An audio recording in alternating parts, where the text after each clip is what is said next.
Hello and welcome to episode 12 of the world's first Paul Weller fan podcast. I'm Dan Jennings, and 10 years ago I gave up my live streaming career as a radio presenter with one big regret: never getting to interview my hero, the legendary British musician Paul Weller. This podcast exists purely to solve that issue. Welcome to Desperately Seeking Paul. Thanks for all your feedback, shares on socials, and reviews on Apple Podcasts. It all helps to spread the word.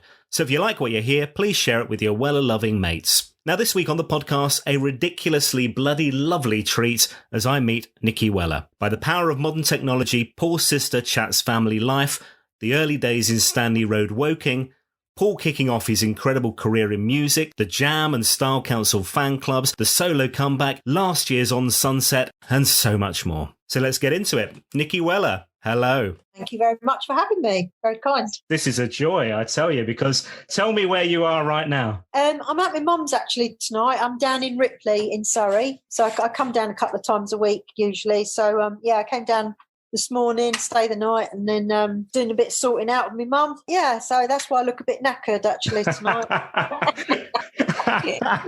I'm not that sure whether you can say that about your mum. Looking for knitting. It's in the cupboard, Mum, over there. This is so exciting because so many people have kind of said about the Weller family as a whole and the kind of unit with your mum, your dad, you, Paul, and just how important that was to kind of this entire story. So I'm really looking forward to getting into this. My first question on the podcast is usually, when did you first discover Paul Weller? But that's a bit of a strange one for you. Yeah. But I'm guessing you can probably remember when he first entered your world in a way. Annoying brother. The annoying brother, Suzanne. Yeah, exactly. We were in Stanley Road when Paul kind of got into music. And at the time, his best mate was Steve Brooks. Can you hold on 1 second? Yeah. Mum's looking for knitting. Hold on. Sorry about this, darling. What's she knitting? Oh, Mum knits squares for the charity. She knits some squares for the charity called Blankets Without Borders, and they make up these blankets for people that are in like sheltered accommodation, and keeps her busy.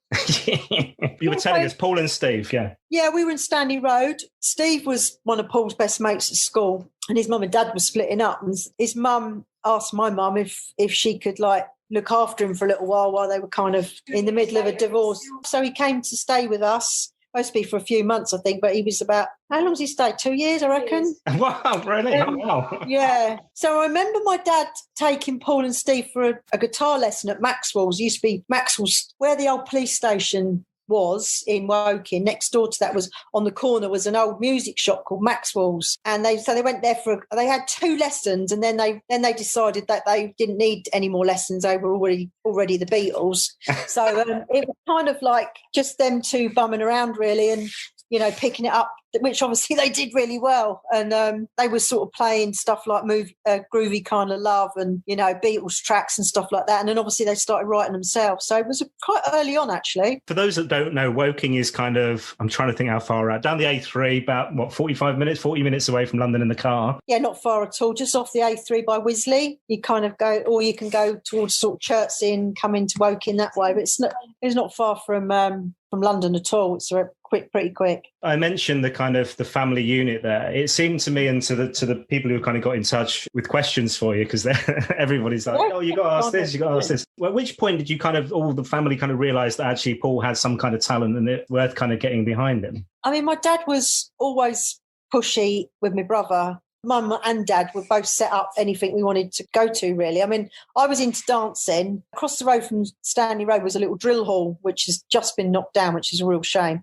But I used to go ballroom dancing over there. I used to go to karate. I used to go to St John's Ambulance. I mean, you name it, I went to it. My mum was great. She dropped me off and take me anywhere I wanted to go, really. Even though, funds were sort of a bit tight and we weren't working class family, didn't have a lot of money. We were pretty poor, actually. I remember my brother, even younger then, wanted to set up a football team, and my dad was like, yeah, okay, I'll look after you, I'll get the games and blah blah blah. But it turned out in the end my brother was so crap at football that he'd be sitting on the sidelines, and my dad was like, this is ridiculous. He said, I don't mind having a football team, but you're not even playing because you're so rubbish. So when he got into music, I think my dad was chuffed to bits because really kind of found his true vocation really in life. But to be honest with you, we've always had music. There was always music in the house, because when we lived in Stanley Road, under the stairs in Stanley Road in the middle hallway, my dad had an old upright piano, and my dad was an amazing pianist. He played everything on the blacks. But you could literally name a tune. My mum would hum him a tune, and he'd that's it, he'd be playing the whole thing. And so he had a real ear for music, and my brother obviously took that from him as well. There'd be Paul doing Beatles tunes on there, my dad doing his rock and roll and all his stuff like that, and then me be doing classical stuff because I was having lessons. And we were very lucky because even though we didn't have any money, we were very lucky as kids to be able to do whatever we wanted to do. Both my mum and my dad kind of made sure that we did that.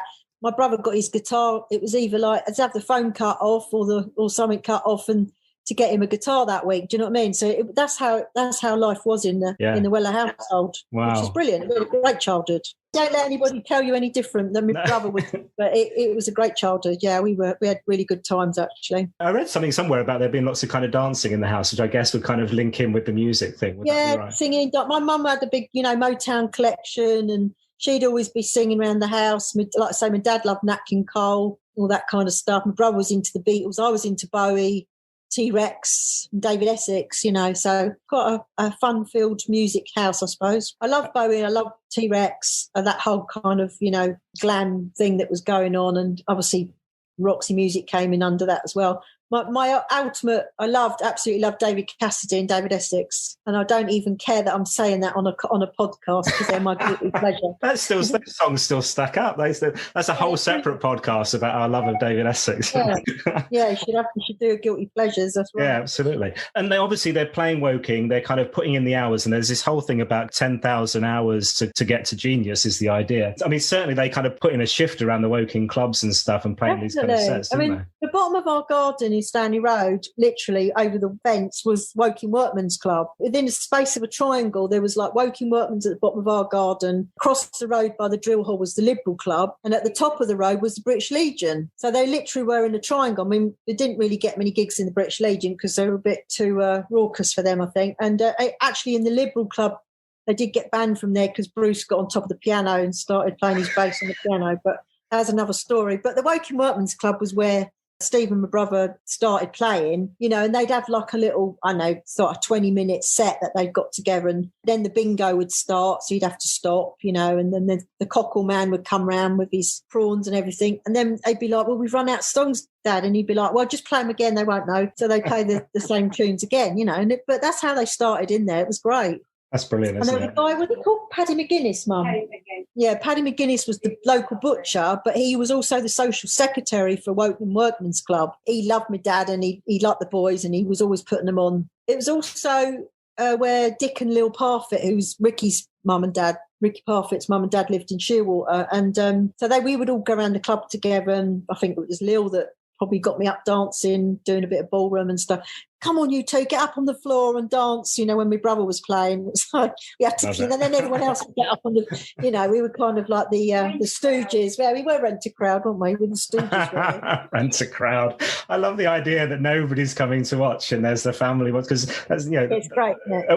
Yeah, it's incredible. How old were you when it clicked that actually there's something here and they're kind of, the jam has formed? I know that Steve Brooks obviously left and Bruce and Rick come in. I reckon I was probably 12, 13 when they started to do gigs at the Woking Workmen's Club. They used to also play a place called Michael's Club, which was a bit of a plastic gangsters gaff in Woking. And actually they shouldn't have been even playing there because they were underage, to be 18 to get in there. But yeah, they used to play there a lot. That was a Friday night residency. My dad had got them up there. And then there was a shooting one night. So that was shut down and the police turned up and nobody could go back to Michael. So it was quite mad.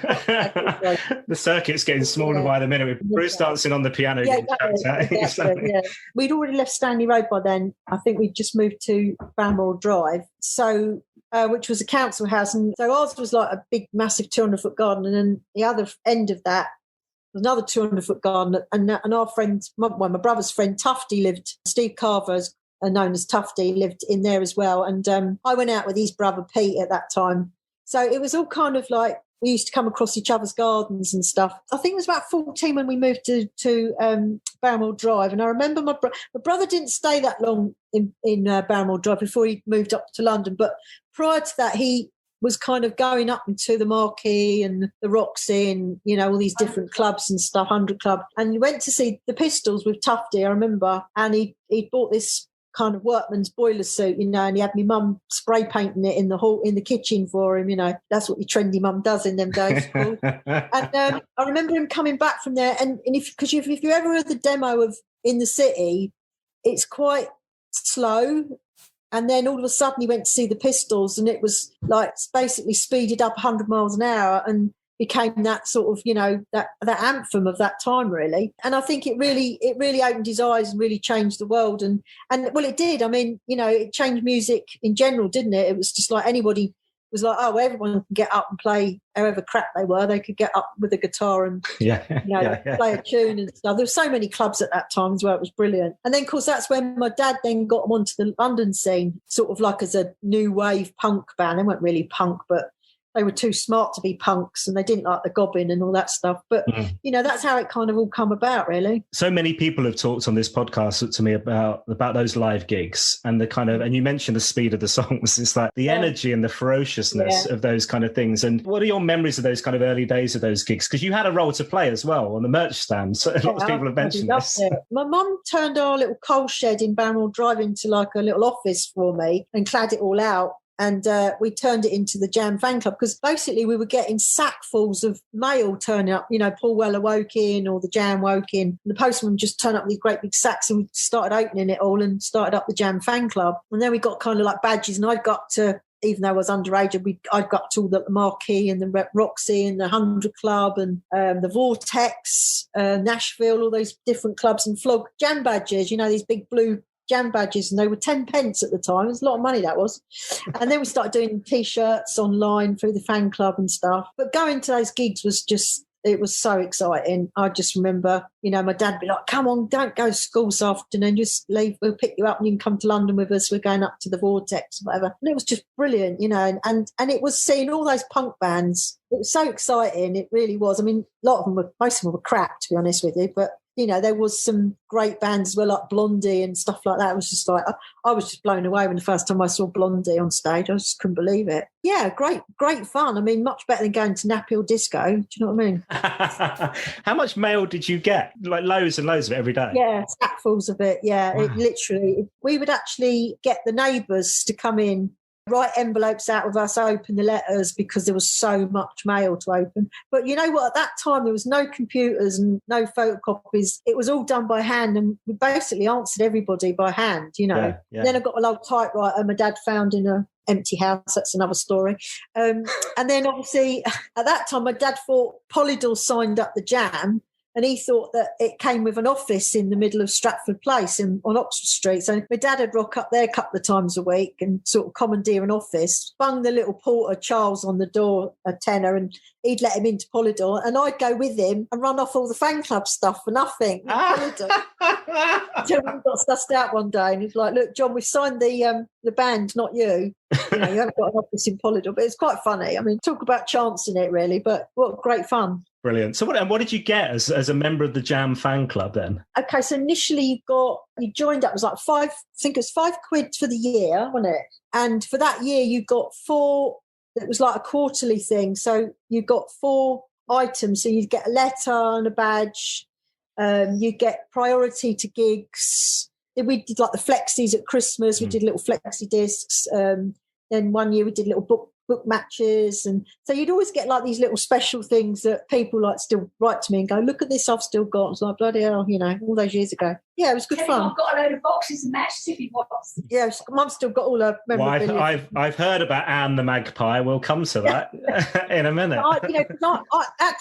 Before that I joined the David Essex fan club, and when I look at what I got for the David Essex fan club for £5 a year, it was crap compared to the Jam one. It was like, even though we run it ourselves, it was a good fan club, actually. I mean, I love a bit of admin, but that sounds horrendous. That sounds like hard work. And I got paid £5 a week for doing that. I'm feeling like now you want to haggle. Now you've realised you deserve more. Paul's the lead singer, the songwriter. John, your dad's the manager. And I mentioned earlier this kind of real family unit. So both tried to involve like you and your mum in kind of everything to do with the band, like you say, all the time, right? It was a real family operation. Yeah, my mum went and got the band like these suits from Burton's, these black suits from Burton's with the white shirts and ties and stuff. And of course, they'd come home from the gigs in London just soaked to the skin. My mum would have to dry them out and get them dry cleaned or whatever. Everyone thought it was a bit of a fashion statement when the trousers started getting shorter and shorter. It was actually because they'd been cleaned so many times that they'd actually just sort of shrunk. But they only had the one suit, and then they got grey ones after that, so they got really kind of quite spoiled. Yeah, it was a bit of a family affair. Like I say, my dad was brilliant. He'd say, "Don't go to school today, Bo. We're going to do Top of the Pops," and I'd be like, "No, I've got to go to school," and he's like, "No, come to the Pops." I was like, "Miss, I've got to go to school. I can't not miss that," and it was really good fun. Now, obviously, this is the fan podcast in a way, and so many of the fans have talked about their experiences of kind of before the gigs. So like your dad would just kind of let people into sound check and stuff. And then afterwards, so people would be able to kind of queue up afterwards and the Jam would be there behind a table signing things and stuff. They reach behind a table, they'd just come into the hall and see the band. Then days, you only had your little Instamatic cameras. There wasn't any of these phones and stuff like that. But they always sign everything. They were pretty good like that. The Jam become huge. There's number one singles, there's number one albums. And it feels like there's quite a lot of pressure on Paul to just kind of keep churning out the material, tour, singles, albums and stuff. Yeah. Did you feel any of that as a family at all? Was there anything? No, Paul had moved to London with his girlfriend by then. So, he was a kind of a little bit more separated from us. But obviously my dad as his manager, you kind of heard about the, this had happened or that had happened today. Because obviously my dad was, he was there. But they were working, they worked their socks off.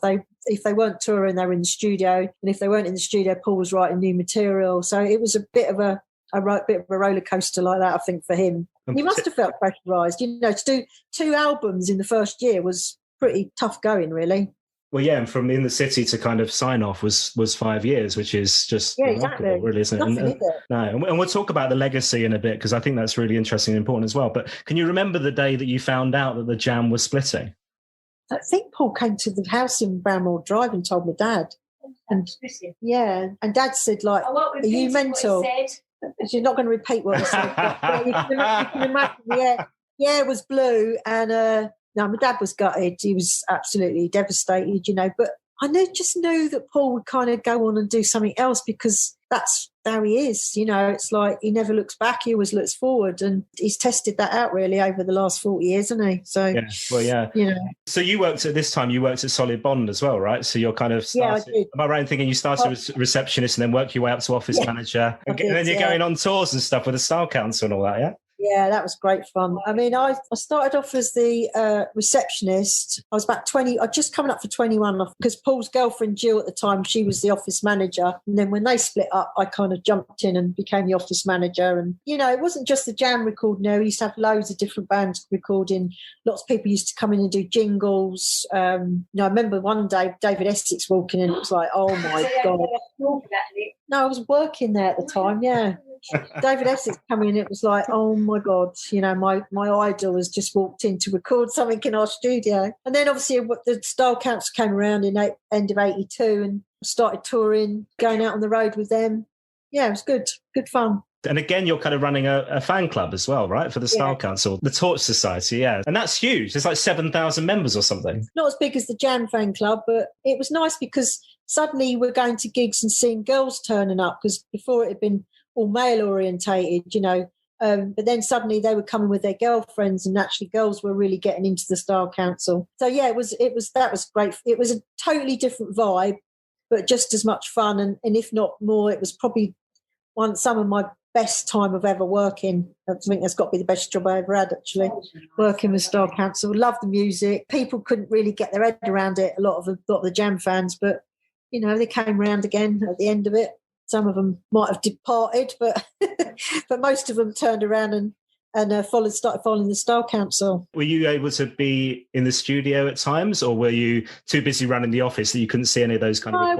It was a proper 9 to 5 job in the studio. It really was, and even Paul's structure of recording in the studio was based on that as well. It was like 9 to 5, the stop for lunch, you know, and it was all very kind of, it was like that. And I think, I don't know if you've seen the recent Style Council documentary, you know, Deborah mentions that. She's like, it was like having a 9 to 5 job. And it really was structured like that. You know, I used to call them school dinners. We had a menu up and you could have like your one veggie or your, you know, your dinner for the day, and then they come down and sit and literally have their lunch in the studio, down in the kitchen part, go back to work. It was quite a structured day like that, actually. But, you know, lots of people coming in and out, you know, during the Red Wedge time, and Junior and Omar and all these different acts coming in and out. It was great fun. You know, that's where they bought that off from the Polydor. So, yeah, you can imagine how many artists used to come in there, because Polydor was in Stratford Place, which was literally just by Bond Street, opposite Bond Street Tube Station. That's where the old Polydor used to be. So to have that studio at the end of Marble Arch was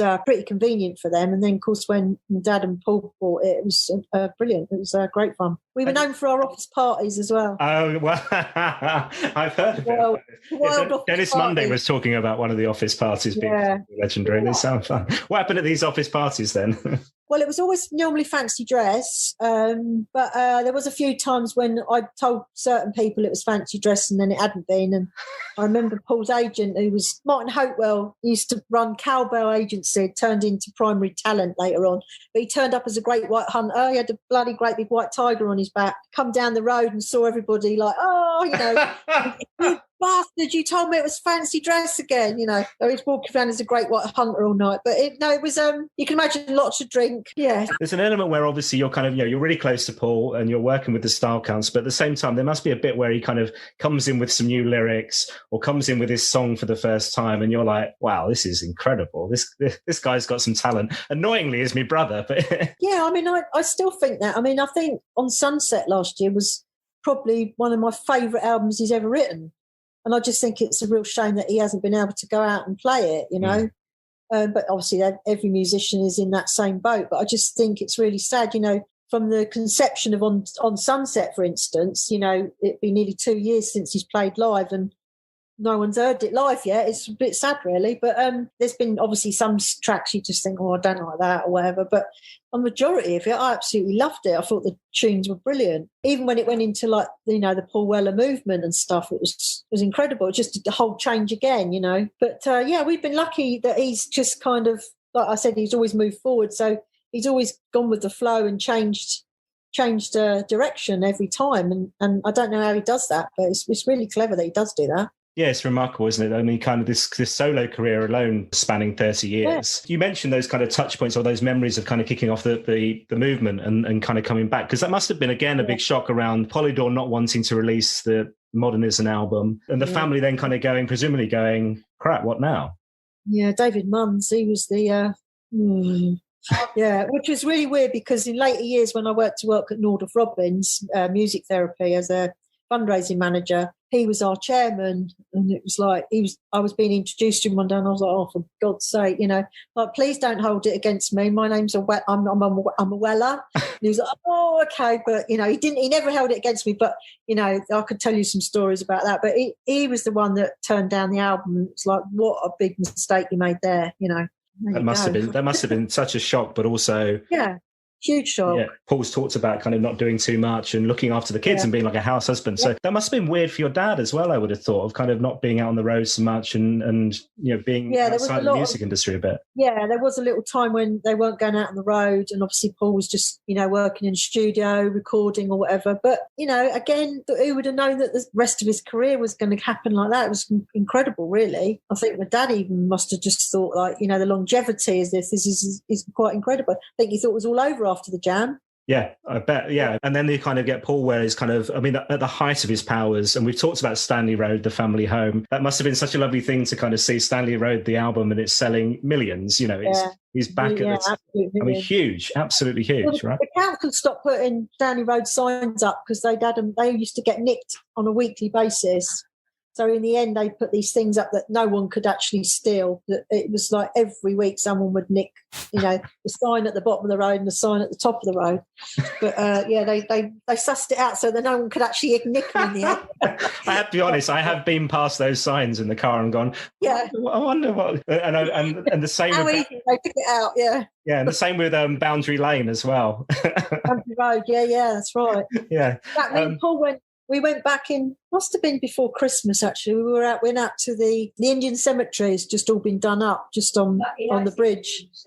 And they've done a beautiful job. They've really made it love, because it was really run down. And as kids, they would all go over there and they've got all their names still carved in the bricks and stuff over there. So we took one of Paul's youngest ones over, and a friend of mine, we went out for the day. And then we walked all the way along the canal back past Boundary Road, back where my mum and dad's first house was, where they had Paul, actually, on Walton Terrace, which is amazingly still standing. Not much else standing, but that's still there. And it's it's just kind of like nice to have that. Paul's like, oh God, do you remember we used to do this? And it's quite nice having days like that out. Really, don't have that many of them like that, but it was good. It's good fun. So a few questions from the fans, if that's all right. And we're going to touch on about the Young Idea, which is this incredible exhibition that you kind of put together with an amazing team. I know we've kind of had London, we've had Liverpool.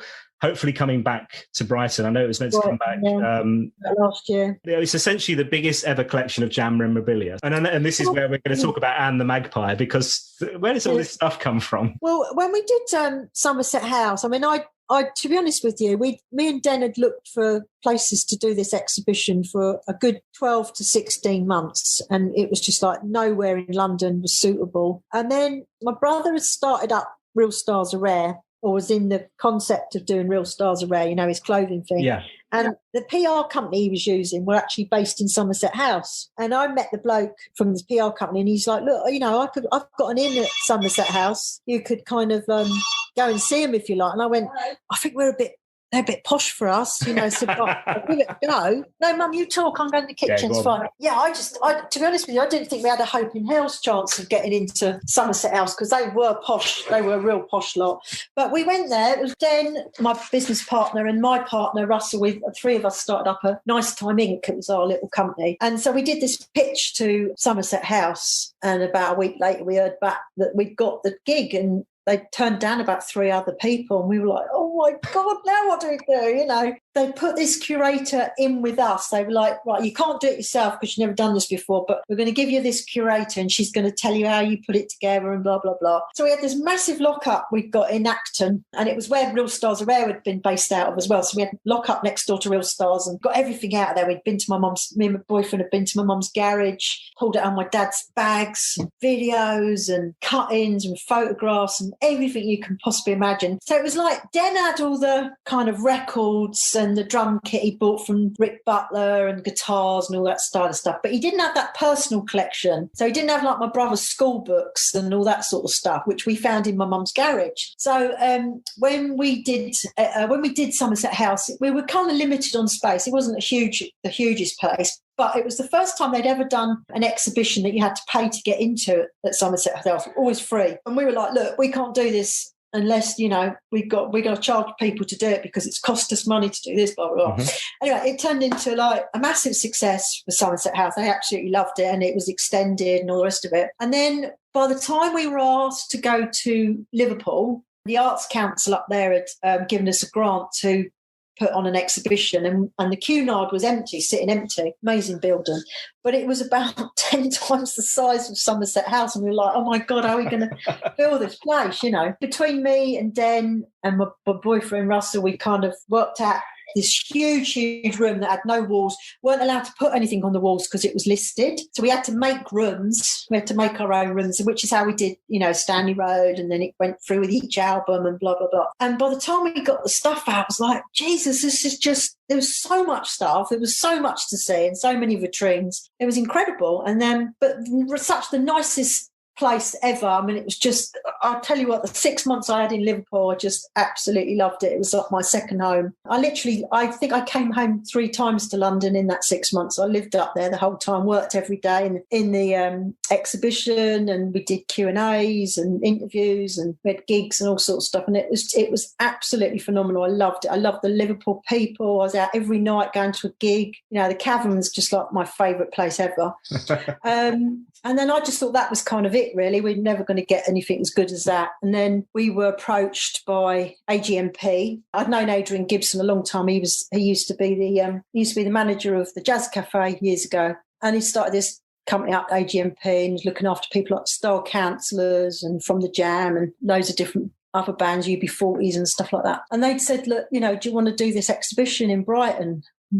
Yeah, all right, if you think we can do it. And again, we'd even uncovered more stuff that we never showed in the previous 2 exhibitions. So the plan last year was that, you know, it would be even more stuff in vitrines. It was going to be on Brighton Beach. Council were right behind it, and the train was going to be covered like a transglobal train coming up from the what do you call it? The pit, and then you bring you down to the thing, and then we'd have mod rallies, and it was gutting that it was, you know, we weren't able to do that last year. And you know, we'd love to do that this year, but obviously we've got to see what happens, because you know, nobody knows at the moment, do they? And I think we're going to take a stand on it at Easter, I think, once the government kind of, you know, tell us what's going on, because it doesn't sound like anything's going to happen until everyone's got this vaccine. We're not going to be allowed tourists. We're not going to be travelling anywhere. We're not going to be doing nothing. You know, Glastonbury's just cancelled. That's a big sign of like the music business, really. So, yeah, we just got to kind of play it by ear. But my boyfriend said the other day that apparently he'd read somewhere that after this pandemic, that they think it's going to be more like the Roaring Twenties, that people are just going to go mental, go out everywhere and go out every night. And it probably will be like that, because we've been locked up for so long.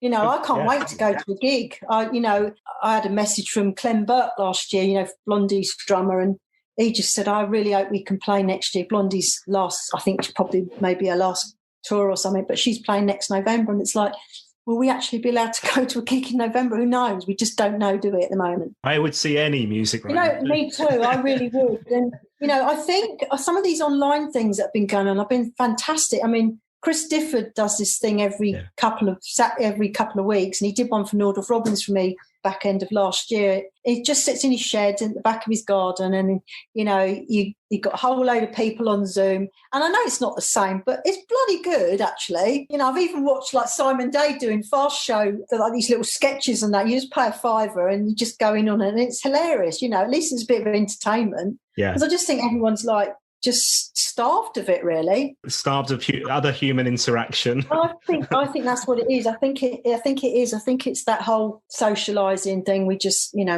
can't do it, can we? So. Yeah. No, you're right. We're going to go crazy. And you mentioned your mum's shed. That's like, it sounds like 30 years this has not been looked into, and then suddenly you're uncovering Paul's school exercise books. Well, yeah, that was weird, because me and Russell were clearing out my brother's shed at the barn, which is here in Ripley, where my mum lives. Across from my mum is my brother's recording studio, and we cleared his shed out for him quite a few years back now, before Somerset House, so before 2015. Right. And that's where we found his exercise books, you know, and it had like geography or maths on the front, but there wasn't a scrap of work in there. Do you know what I mean? It was just poetry, doodles, stories, songs he'd written, you know, poetry like The Bogey Man. It was like all about someone with bogies and that. And it was just, I read some of his kids, and it was just, they thought it was hilarious. And I was like, your dad wrote these, you know, when he was about 12, 13 years old. And it was that sort of stuff's priceless, really. Yeah.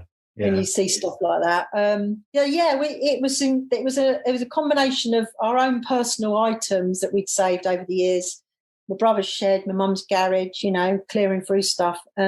Quite incredible, really, what you find. Never been uncovered. Oh, well, fingers crossed for 2021. Yeah, So a couple of quick questions from the fans. From Sean Wilson, what would be your fondest memory from Paul's career? Oh, finally, fondest memory. Toughie, isn't it? I can come back. You can have some thinking time. So Tony C said, love chatting to you at pre-gigs in the early days at the merch stands. Matt Sapsford said, how stressful were the fan clubs? God, quite stressful at times, especially in the early days when you had to get in like 5 neighbours to come and write envelopes out for you, because you didn't have printers and all that stuff in them days, churning out envelopes and labels. We actually literally had like 5 or 6 old ladies writing them out of a big book. So you'd have to do that 4 times a year. Do you know what I mean? If you had like 11,000 members in the fan club, you had 11,000 envelopes. Wow. Yeah, with the whole of Stanley Road stamping. Yeah, exactly. But also just to try and, they were pretty good, the boys, but I've got to say my brother was probably the best. He was always like, because I'd every time I'd want, like, Rick, you've got to do something this time. You've got to write a letter, or you've got to do a doodle, or you've got to do something, And we always had competitions where the fans could win stage clothes. And so kind of trying to keep that all together really was quite tough. But again, it was good fun. Yeah, I bet. I mean, I was going to ask how much they had kind of creative input and whether it was kind of... Yeah, it did. It's just that they were away so often that I'd have a stack of stuff like this to get signed, and when they got, they'd be like, "You're not going anywhere. You sit down and you sign this lot," and they did. I've always been bossy, even as a teenager.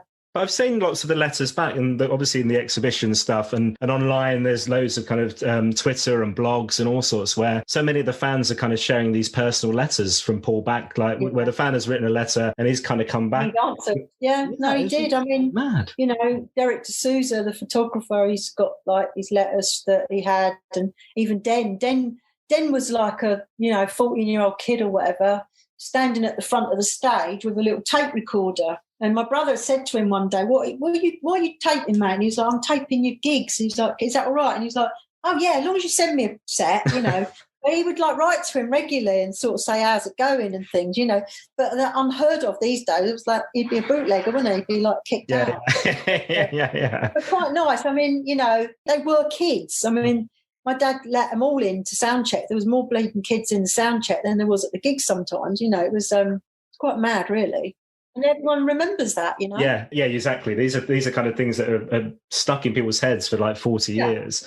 Can the exhibition tour the country? How about Bath, says Nick? Let's see what happens. Yeah. Stu Wilkinson has a great question, which was talking about your dad coming from the building trade, this kind of no-nonsense world, a former boxer. There was always a bit of friction with the record companies. And the kind of, I guess there always would be between manager and artist, right? And the question is, how did he cope with artists and their ideas, behaviour? He was a legend. Do you know how he would work to kind of get what he needed for Paul? Yeah, he literally, when they got signed, I remember him going to do the signing in Polydor, and they were like, "Oh, we've got this big lunch," and he was like, "Oh, no, I don't want any of your lunches, just come to get the money, come to collect our dough, and then we'll sign the thing and we're off." My dad was like Roy Cropper. He had this little bag, and it was like full up with cash, so he was like, "Yeah, I need this in cash, we haven't got a bank account," and it's just, they must have just thought, "Oh my God." And I remember when they first got signed, they were trying to get rid of my dad and talk the boys into like having a proper manager, and Paul's like, "Well, no, I'm not signing them. We're not doing it about my dad." He's like, this is where he's got us so far. And to be honest with you, he's had the most respect from so many people in the music business, from somebody that had gone from the building site, never knew a thing about it. He's competed with all these like manager moguls and all these other people that have ripped people off. And my dad was just like the fairest person ever, and very clever, really, really clever man. He got everything they wanted, and he would just negotiate. I think, well, my dad always said that to me, that I could actually sell snow to the Eskimos, and I think I probably run in my dad's footsteps rather than anything else. And that's what he was like. That's how he kind of, he lived off his wits, really. Like king of negotiation. No nonsense, it was like black and white. So no. Yeah. So back to your question, fondest memory from Paul's career. You've had some tking time. Any ideas? One of the fondest memories, probably got nothing to do with the Jam, but I remember going to hang on, can we go, I'm just going to go and get something off the wall, my mum's wall. Hold on. Go on. What's she going to get? Well, I just had to remember what it was called, but it was actually the British Rock and Pop Awards 1980. Oh, nice. Was this a gold disc, platinum disc? No, so this was the best single going underground 1980 at the time. Now, the reason that sticks in my mind is not because of the Jam, but even though the Jam were all there in the audience, it was because I met David Bowie. He was there. Can you imagine the Rock and Pop Awards in 1980? which was actually run by Radio 1, Musical Express, or Melody Maker rather, and the Daily Mirror. And everybody and his wife was at that event. And I remember sitting in the audience thinking, oh my God, there's David Bowie and there's David Essex and there's blah, blah, blah, and there's Roxy Music. And I met, as we went around the backstage, I remember meeting David Bowie, and I was speechless. He had this blue suit on, and I was like, oh my God, I've just met my hero. My brother didn't get out of his seat to collect his award. Bruce and Rick went up and got it. But that was probably one of the highlights for me. But because I met like some people that I'd just been in awe of, really. Brilliant. It's a bit sad. And that was when we got hold of this from the garage. This was all in little bits and pieces. And Den's mate got it all out and fixed it all up and stuff. So it's now my mum's. It's lovely. So this is a lovely framed disc with the award from the Daily Mirror. And that's a one-off as well. You won't get another one then. Oh yeah, exactly. Unique one-off. And because I forget, because actually for you, Paul is just Paul. Whereas for the rest of us, we're kind of a bit in awe, and it's kind of like, this legend. Whereas he's just like Brother Paul, and probably at times has been a bit annoying, and all the things that families do. I'm sure he says the same about me as well, but there's no way I'm as annoying as him. So. Now, a couple of things I've got to talk to you about before you go. One is Stinger the Bellbee. Tell me about Stinger the Bellbee. This is magical. I love this. So I met Tina Freeman in Liverpool in 2016. She was this little mod that just looks amazing. She always looks immaculate. She looks like a better version of Cilla Black, really, back in the day. And she's got everything down to a T. It's like if it's not 60s, she won't wear it, even down to her hair, and everything's immaculate. And she came into the exhibition and showed me and Dan her illustrations, and she had all these like mod pictures of Brighton, and and it was like, they're lovely, but you can put them on the walls if you want, if you sell some in the shop, blah, blah, blah. And then she happened to just show me this other thing that fell out of her bag, and it was a dog on a scooter. And I was like, hang on a minute, what's that? And it was like, she's like, oh, that's my dog, the new breed. And she'd done like Bruce Foxtail and all these different names and stuff. And I was like, oh my God, this is what's going to sell. This is absolutely what's going to sell. You've got to start doing all these mods on scooters as dogs, So Josh had all the Quadrophenia lot, and it was just fantastic. And she had this whole storyboard that she showed us. And I don't think she was going to show us that. I think she was more interested in the big artworks that she wanted to sell in the shop. And I was like, hang on a minute, this is you're missing the trick here. This has got to come out as a book or whatever. And so all these years later, we kind of, last year we had it wasn't last year, it was a crap year, wasn't it? It was the year before that. We've deleted last year, from our memories. It's like, no, it's nearly 2 years since Stinger came out. And so we got Quadrophenia all behind it, all the cast from that, and we went to a few events with them. And she's already written the second and third books. She's just prolific. She's amazing. And her art is incredible. I've never known anybody quite as talented as Tina. So I just said, I'd love to help out. And so we kind of did it as a collaboration. She said, oh, well, you could colour in the pictures, but that's about as far as my talent goes. But I have got the gift of the gab, and I do kind of get people involved and stuff. So that's how I helped Tina in the book, really. Love it. And this is a kid's book inspired by Quadrophenia, as you say. I've seen pictures of anybody and everybody holding it on Twitter and on socials. People know Noel Gallagher, Gary Crowley, etc., etc. Your gift of the gab helps you get this out to an audience. A lot of people, right? Last year I worked on the Trick Awards with my friend Shaney, who's married to Mick Talbot, because I always have a stinger in my bag with me, and bumped into Tony Adley, who's quite a good mate, and I was, Tony, open this up, even though it was the Trick Awards, and Tina was like, oh my God, how did you manage to get that one? That's